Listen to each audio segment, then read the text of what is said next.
AVP 24 news पर वक्त हो गया है दिन भर की 10 बड़ी खबरों का। प्रधानमंत्री ने आज दिल्ली के एम्स में पहुंचकर टीकाकरण की तैयारियों का जायजा लिया, जिसके बाद उन्होंने खुद भारत बायोटेक द्वारा निर्मित कोवैक्सीन का टीका लगवाया और भारत को इस महामारी से मुक्त करने की अपील की। आज भारत में दूसरे चरण का टीकाकरण प्रारंभ हो गया है। इस चरण में 60 से अधिक उम्र के लोगों को कोविड-19 का टीका लगाया जाएगा, जिसके बाद प्रधानमंत्री आज आम जनता को किसी की परेशानी न हो, इसीलिए बिना किसी तय रूट से अस्पताल पहुंचे। बीजेपी पार्टी की सदस्यता जिसके बाद उन्होंने वहां वह वैक्सीन लगवाई जिसको लेकर विपक्ष द्वारा बयानबाजी की थी। इसी वैक्सीन को लेकर विपक्ष ने कई सवाल खड़े किए थे। इस वैक्सीन को तीसरे चरण के ट्रायल के दौरान ही इस्तेमाल की मंजूरी मिल गई थी, जिस पर विपक्षी पार्टियों ने केंद्र को घेरते हुए काफी हंगामा मचाया था। विपक्ष का कहना था इस वैक्सीन को फेज 3 की ट्रायल के बिना आपातकालीन इस्तेमाल की मंजूरी प्रदान की गई है, जिसके बाद प्रधानमंत्री ने इस टीके को लगवाकर विपक्ष को करारा जवाब दिया है और इस वैक्सीन की सुरक्षा को लेकर आम जनता में भ्रम को दूर किया गया है। जब भारत में टीकाकरण अभियान प्रारंभ हुआ था तब विपक्ष का कहना था पहले प्रधानमंत्री टीका लगवाएं, कोवैक्सीन पर विश्वास दिलाएं, जिसके बाद प्रधानमंत्री ने दो टूक जवाब देते हुए कहा था कोई कतार नहीं तोड़ेगा, जब उनकी बारी आएगी तब वह टीका लगाएंगे और प्रधानमंत्री ने अपनी बात को सिद्ध करते हुए आज वैक्सीन लगवाई। कांग्रेस की ओर से कई बार बयान में कहा गया था कि देश में वैक्सीन के प्रति विश्वास जगाने के लिए पहले प्रधानमंत्री को कोवैक्सीन लगानी चाहिए। कांग्रेस प्रवक्ता रणदीप सुरजेवाला ने कहा था दुनिया के कई राष्ट्रीय अध्यक्ष वैक्सीन लगवा रहे हैं, क्या प्रधानमंत्री कोरोना वैक्सीन लगाएंगे? और अखिलेश यादव ने यहां तक कह दिया था कि भारतीय जनता पार्टी की वैक्सीन पर विश्वास नहीं किया जा सकता, जब उनकी सरकार आएगी तो वह मुफ्त में टीका लगाएंगे। तो वहीं प्रधानमंत्री ने आज वैक्सीन लगवाकर सभी विपक्षी पार्टियों को करारा जवाब दिया है। शिवसेना नेता और राज्यसभा सांसद प्रियंका चतुर्वेदी ने प्रधानमंत्री द्वारा टीका लगाए जाने की तारीफ की है और कहा यह सुनकर अच्छा लगा कि प्रधानमंत्री ने आज कोवैक्सीन लगवाई है। इससे वैक्सीन को लेकर पहले संदेह को दूर करने में मदद मिलेगी और जिन लोगों ने इसमें हिचकिचाहट दिखाई थी अब उनके दिमाग से वह संदेह निकल जाएगा और अधिक लोगों का टीकाकरण करना महत्वपूर्ण है। प्रधानमंत्री ने टीका लगवाने वाली नर्स पी निवेदा से वैक्सीन लगवाने के बाद कहा लगा भी थी, पता ही नहीं चला और नर्स से पूछा कि वह कहाँ की हैं। वैक्सीन लगाने के बाद प्रधानमंत्री ने कहा मैं एम्स में कोरोना वैक्सीन की पहली खुराक ली। यह प्रशंसनीय है कि कैसे हमारे डॉक्टरों और वैज्ञानिकों ने कोरोना के खिलाफ वैश्विक लड़ाई को मजबूत करने के लिए त्वरित समय में काम किया है। मैं उन सभी से अपील करता हूँ जो वैक्सीन लेने के योग्य हैं, साथ आए, हम मिलकर भारत को कोरोना मुक्त बनाएंगे।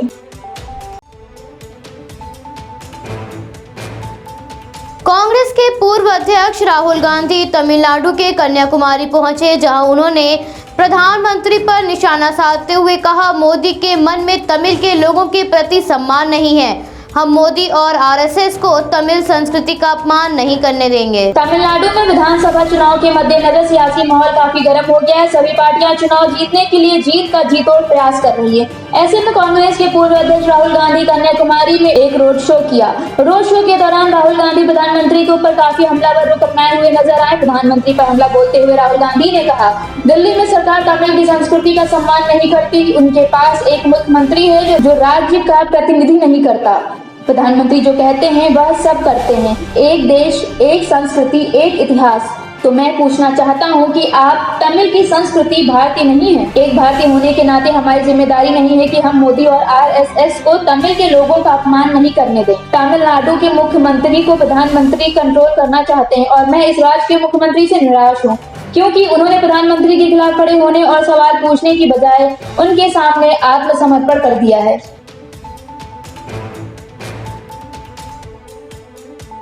3 महीने से दिल्ली बॉर्डर पर चल रहे किसान आंदोलन का विस्तार अब पश्चिमी यूपी से बाहर करने की तैयारियां हैं। इसके लिए किसान पंचायतों का सिलसिला शुरू हो गया है।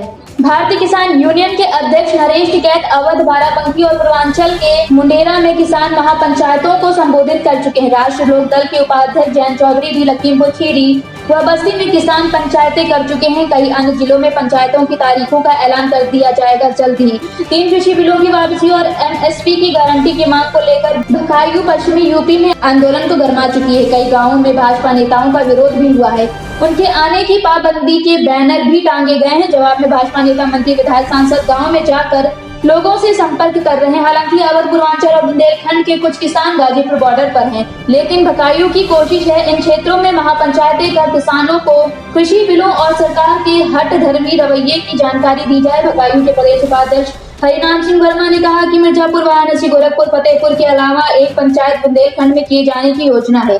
बकायू के राष्ट्रीय नेतृत्व से हरी झंडी मिलते ही तारीखों की घोषणा कर दी जाएगी। हरिनाम ने कहा कि डिबेट में भाजपा प्रवक्ताओं के बयानों से आहत होकर सीतापुर का किसान अपनी फसल को नष्ट करने जा रहा है, उसे समझाने की कोशिश की जा रही है। उन्होंने भाजपा नेताओं को चेताया कि वे किसानों का अपमान करने से बाज आए। देश का किसान तभी मानेगा जब न्यूनतम समर्थन मूल्य पर कानून बने और तीनों कृषि कानून वापस हों।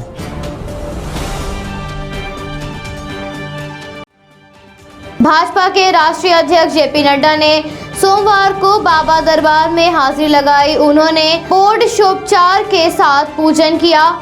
इसके बाद वो काल भैरव मंदिर गए, जहां उन्होंने दर्शन पूजन किया। इस दौरान उनके साथ भाजपा के प्रदेश अध्यक्ष स्वतंत्र देव सिंह भी मौजूद रहे। जेपी नड्डा वाराणसी के 2 दिवसीय दौरे पर पहुंचे हुए हैं। बनारस पहुंचे भाजपा अध्यक्ष ने हरुहा स्थित लॉन में मुख्यमंत्री योगी आदित्यनाथ समेत कई मंत्री, नेताओं और पार्टी कार्यकर्ताओं के साथ बैठक की। इसमें उन्होंने उत्तर प्रदेश में होने वाले विधानसभा चुनाव की लेकर मिशन 2022 तक की रणनीति पर चर्चा की। इस दौरान उन्होंने बैठक में मेरा बूथ सबसे मजबूत अभियान संकल्प को दोहराते हुए कहा कि देश में अभी भी मोदी लहर चरम पर है। गुजरात निकाय चुनाव परिणाम इसका ताजा उदाहरण है। केरल, पश्चिम बंगाल सहित अन्य राज्यों में होने वाले विधानसभा चुनाव का हवाला देते हुए कहा कि अगले वर्ष उत्तर प्रदेश में भी चुनाव होने वाले हैं। ऐसे में पार्टी के निचले कार्यकर्ता से लेकर और राष्ट्रीय अध्यक्ष की भी भूमिका बढ़ जाती है। रविवार की शाम को रोहनिया में भाजपा के काशी क्षेत्र और प्रयागराज के हाईटेक कार्यालय का जेपी नड्डा ने उद्घाटन किया। इस दौरान उन्होंने लोगों को संबोधित करते हुए कहा कि भारत क्रांति का नहीं, विकास व उन्नति का देश है। पीएम मोदी के नेतृत्व में सबका साथ, सबका विकास और सबका विश्वास के साथ हम एक भारत श्रेष्ठ भारत की दिशा में आगे बढ़ रहे हैं। भाजपा अध्यक्ष जेपी नड्डा सोमवार को चंदौली जिले के पड़वा में पंडित दीनदयाल उपाध्याय स्मृति उपवन में पहुंचकर पंडित जी को नमन करेंगे। बाद में यहां पार्टी के वाराणसी और चंदौली इकाई के पदाधिकारियों से वार्ता करेंगे। सोमवार को स्मृति उपवन में वे भाजपा सोशल मीडिया के कार्यकर्ता, मंडल अध्यक्ष और मंडल प्रभारियों के साथ बैठक करेंगे। बैठक में संगठन की मजबूती और चुनाव की तैयारियों पर चर्चा करेंगे। इसको लेकर प्रशासनिक तैयारियां तेज हैं। प्रभारियों ने मंच निर्माण सहित अन्य तैयारियों का जायजा लिया।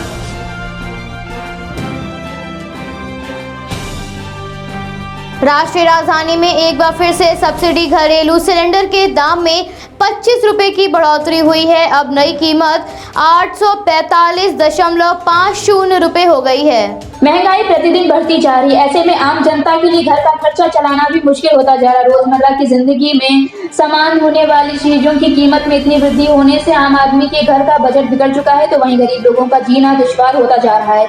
एलपीजी सिलेंडर की कीमतों में लगातार बढ़ोतरी हो रही है, तो वहीं पेट्रोल की कीमतें भी लगातार आसमान छू रही है। दिल्ली में 1 दिसंबर से लेकर अब तक रसोई गैस सिलेंडर में 225 की बढ़ोतरी हो चुकी है। 1 जनवरी से सिलेंडर की कीमतें 644 रुपए से बढ़कर 694 हो गई थी। फिर 4 फरवरी को 694 से बढ़कर 719 और 15 फरवरी को 719 से बढ़कर 769 हुई थी। तो वहीं अब फिर से 25 फरवरी को 794 रुपए पहुंच गई है। वहीं 25 की वृद्धि के बाद आज फिर से 25 का इजाफा हुआ है। अब मौजूदा समय में रसोई गैस सिलेंडर की कीमतें 1819 हो गई हैं। 19 किलो वाले गैस सिलेंडर की कीमत तो राष्ट्रीय राजधानी में 1614 है और 14.2 किलोग्राम के सिलेंडर की कीमत 819 रुपए हुई है। बढ़ती हुई महंगाई के कारण विपक्षी पार्टियों द्वारा जगह जगह प्रदर्शन किया जा रहा है।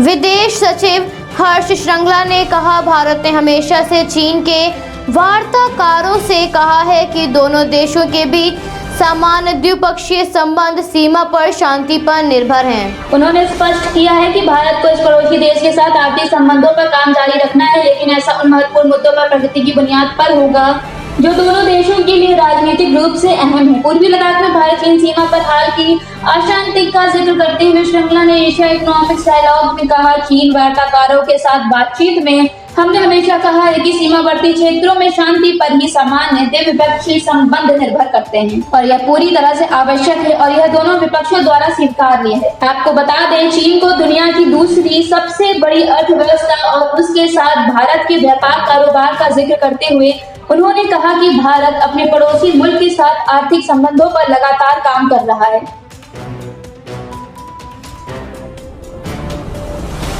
पश्चिम बंगाल, तमिलनाडु, केरल, पुडुचेरी और असम में विधानसभा चुनाव की तारीखों का ऐलान हो गया है, जिसके बाद इन पांचों राज्यों में सियासी माहौल काफी गर्म हो गया है।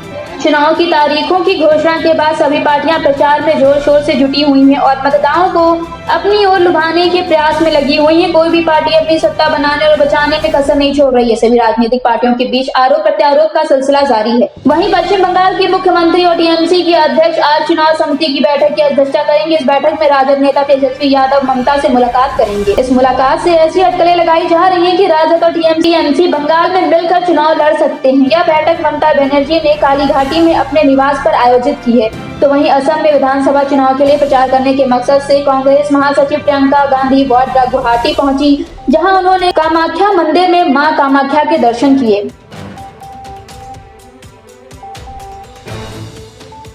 बीसीसीआई ने इस साल होने वाले आईपीएल के आयोजन के लिए 6 शहरों का चयन कर लिया है। इस बार मुंबई, बेंगलुरु, चेन्नई, कोलकाता, अहमदाबाद और दिल्ली आईपीएल के मैचों की मेजबानी करेंगे। हालांकि मुंबई बिना दर्शकों की मौजूदगी के ही आईपीएल मैचों की मेजबानी करेगा। इस तरह इस बार 3 टीमें राजस्थान रॉयल्स, सनराइजर्स हैदराबाद और पंजाब किंग्स अपने घरेलू मैदान पर नहीं खेल सकेंगी। जिन 6 शहरों की आईपीएल के मैचों की मेजबानी सौंपी गई है, उनमें से सिर्फ अहमदाबाद अकेला ऐसा शहर है जिसकी कोई फ्रेंचाइजी टीम नहीं है। बाकी 5 शहरों की फ्रेंचाइजी टीमें हैं जो अपने घरेलू मैदान पर मैच खेल सकेंगी। आपको बता दें, इस बार आईपीएल के मैच 8 शहरों के बजाय 6 शहरों में आयोजित हो सकते हैं। हालांकि मेजबानी हासिल करने वाले शहरों में हैदराबाद को घरेलू क्रिकेट कारणों के चलते जगह नहीं दी गई है और दिल्ली को अंत में मेजबान शहरों की सूची में शामिल किया गया। महाराष्ट्र सरकार ने कोरोना के बढ़ते मामलों के बाद भी वानखेड़े स्टेडियम में मैचों की मेजबानी करने की अनुमति दी है। पुणे में भारत और इंग्लैंड के बीच वनडे सीरीज दर्शकों के बिना आयोजित होगी और इसी तरह महाराष्ट्र सरकार ने वानखेड़े स्टेडियम में दर्शकों को मैच में आने की अनुमति नहीं दी।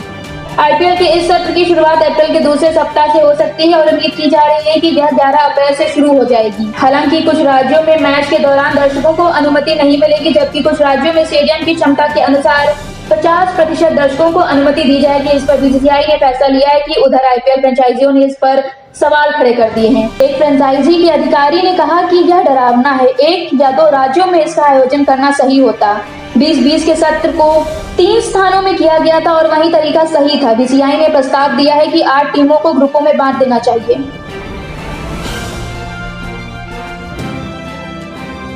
भारत में कोरोना के मामलों में मामूली गिरावट दर्ज की गई है। केंद्रीय स्वास्थ्य मंत्रालय से प्राप्त जानकारी के अनुसार पिछले 24 घंटों में कोरोना के 15,510 मामले सामने आए हैं। पिछले एक सप्ताह से लगातार दैनिक मामलों की संख्या 16,000 के पार आ रही थी। वहीं हल्की गिरावट के बाद भारत में लगभग इस संक्रमण से 1,10,96,000 लोग ग्रस्त हो चुके हैं। तो वहीं 106 लोगों की मृत्यु के बाद मरने वालों की संख्या लगभग 1,97,000 के पार चली गई है।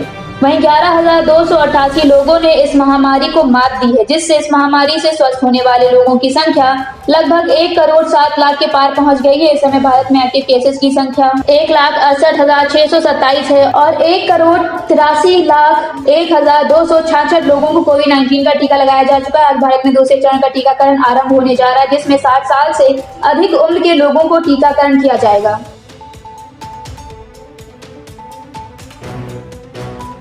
सीरिया की राजधानी दमिश्क में हुए मिसाइल हमले के बाद इसके दक्षिणी इलाके में रविवार को हवाई सुरक्षा को सक्रिय किया गया है। इस हमले में किसी तरह की हताहत होने की खबर नहीं है। इन मिसाइल हमलों के जवाबी कार्रवाई में सीरिया वायुसेना रविवार रात राजधानी दमिश्क और दक्षिणी उपनगरीय इलाकों में सक्रिय रही। वहीं स्थानीय मीडिया की ओर से यह जानकारी दी गई है। स्थानीय टीवी चैनल ने अज्ञात सैन्य अधिकारी के हवाले से बताया कि अधिकतर इजरायली मिसाइलों को दमिश्क के पास उसके पास निशाने तक पहुंचने से पहले ही गिरा दिया गया था। इजरायल ने बीते कई वर्षों में सीरिया में ईरान से जुड़े सैन्य ठिकानों पर सैकड़ों हमले किए हैं, लेकिन इसकी कभी जिम्मेदारी नहीं ली या इन अभियानों के बारे में बात की ही नहीं। यह हमला ऐसे वक्त में हुआ है जब अमेरिका ने बृहस्पतिवार को सीरिया में इराकी सीमा के पास ईरान समर्पित मिलिशिया संगठनों के ठिकानों को निशाना बनाकर हवाई हमले किए थे। अमेरिका ने कहा था कि यह हमला इस महीने की शुरुआत में इराक में रॉकेट हमले का जवाब था, जिसमें एक असैन्य कॉन्ट्रैक्टर की मौत हो गई थी और अमेरिकी सेवा से जुड़ा एक सदस्य तथा गठबंधन सेना से संबंधित अन्य लोग घायल हो गए थे।